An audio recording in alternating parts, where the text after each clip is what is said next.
The Great Return. Manhattan on a Friday night in autumn. The streets were full of young men in pressed suits, moving with the purposefulness of people who need everyone around them to know they are going somewhere important. Wine bars crowded, conversations edged with the energy of people working hard to prove they are not anxious.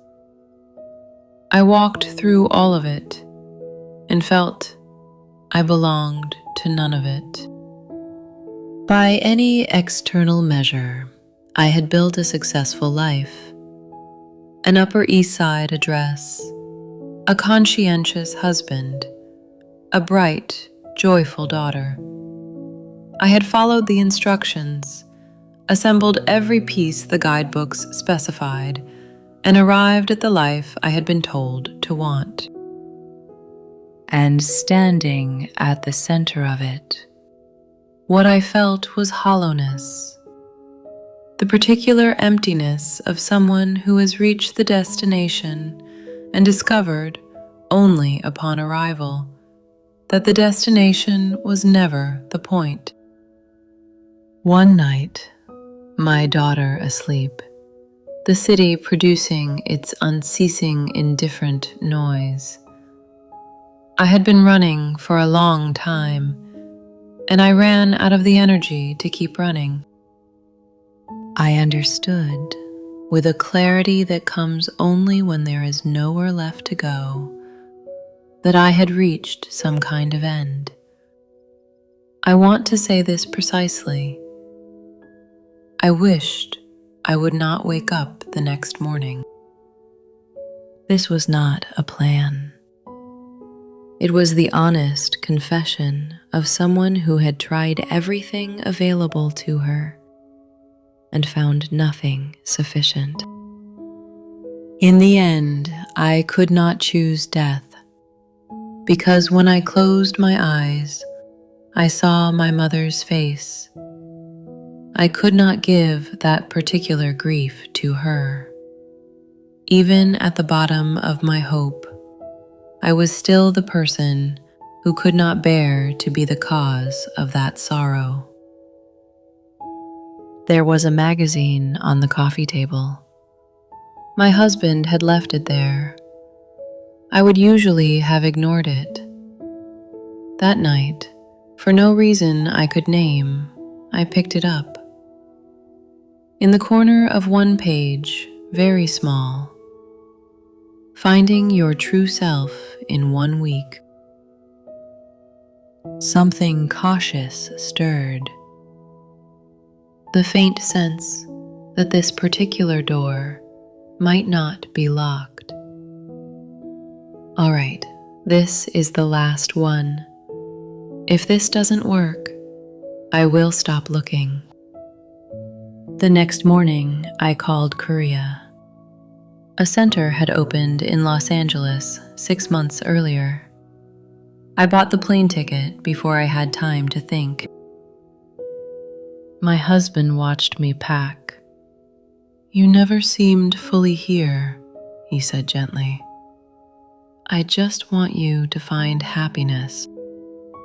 The center was an ordinary house on an ordinary street. No sign. Nothing about it suggested I would find inside what I had been looking for. Before I knocked, I leaned out the taxi window. "Can you wait 30 minutes?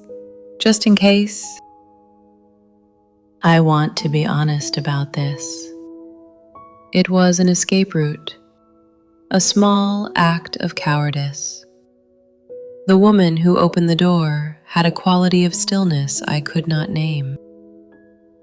Not the performed stillness of people who have decided to seem calm.